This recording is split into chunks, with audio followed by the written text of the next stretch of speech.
Today, I would like to talk about Nine. Not District 9, of course, but Nine, the animated CG film that was released recently. This is a pretty cool film with a pretty cool idea, and it's going to sound like I really didn't like this movie as we progress through this review, which isn't really the case. I thought it was pretty neat, but I still have some thoughts. And one of those thoughts is the trailers, in which Coheed and Cambria music was featured. Now, maybe you don't like Coheed and Cambria. That's fine. Music is a subjective thing. Some people like it, some people don't. But it kind of gave the impression that the movie was going to be quite epic, which I felt it was to some degree, but it really wasn't. I was hoping for a lot more, and not to mention this music isn't actually featured in the film anywhere. So that was also a bit of a disappointment. I mean, I can let that slide. That's not going to factor into my overall rating of this movie, but you know, you expect one thing and you get another, you kind of find yourself disappointed. So the movie is about a character called Nine, and he is a doll, or maybe not quite a robot, but kind of like a doll, so to speak. And he has other companions, which isn't initially revealed. We find out probably 10 minutes within to the film that there are others out there who are all numbered. I can't remember exactly how many there are. But Nine is kind of coming into this world a little oblivious, not sure of who he is and what's going on. And he runs into Two, who is kind of the sagely older one who kind of shows him the ways, shows him the ropes, so to speak. And then from there, he meets the others who are still living. But these creatures or dolls, whatever they are, they're basically, it's revealed later that they are infused with a human soul, basically the scientist who created them. And the theme of the movie is kind of a post-apocalyptic sort of thing where it's these dolls up against machines. So the theme of the movie really, it probably sounds somewhat familiar. It's a bit like Terminator, or I thought it was a bit similar to The Matrix because it's the humans against the machines. So right off the bat, we have kind of a familiar storyline that it's kind of trite.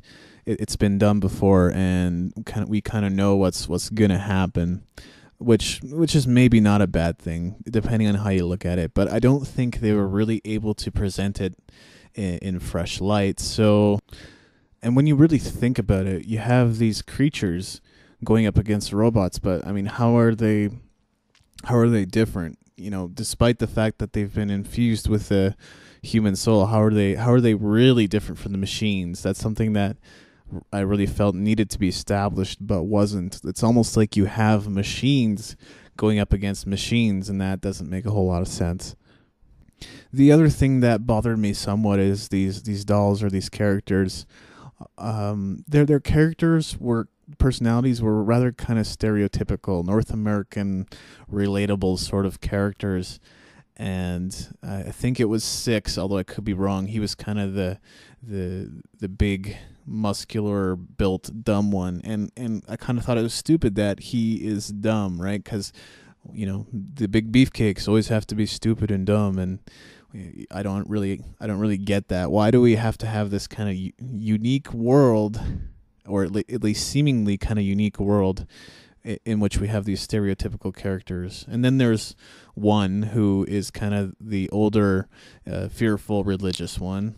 And then we have Seven, who's probably one of the only female characters. I can't remember, but she is... we've seen this character before. I can't think of any good examples right now. If I had to draw some kind of parallel, I guess I would say Bulma from Dragon Ball Evolution. Again, not the best example, but it's a character we've seen before. Not super stereotypical. I have nothing against strong women. That's not what I'm saying. But we've seen it before. So it really wasn't what I was hoping for. What I was hoping for was more like the game Myst or Riven. Maybe you're familiar with them.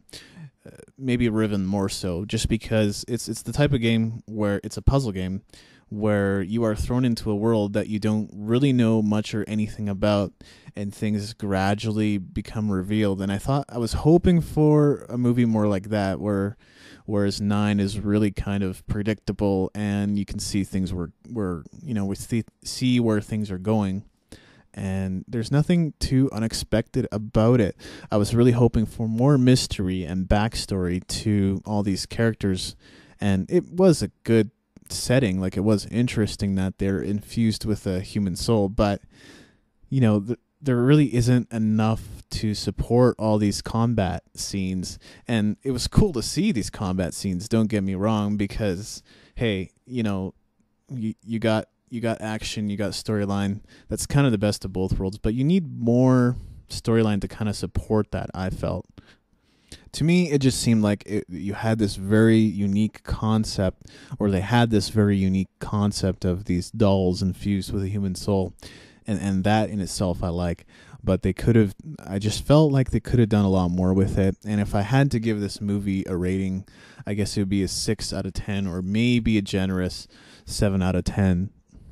I mean, definitely check it out if it sounds interesting, if it sounds appealing to you. Don't let me stop you from going to see it, because I would like to see more films like this, but I would like to see them with more mystery and more backstory, more in depth and involved on a intellectual level, because it really was kind of predictable, and you could see where things were going, and you could kind of get the personality of these characters without really delving into them too far. So that's my review of 9. Thanks for listening.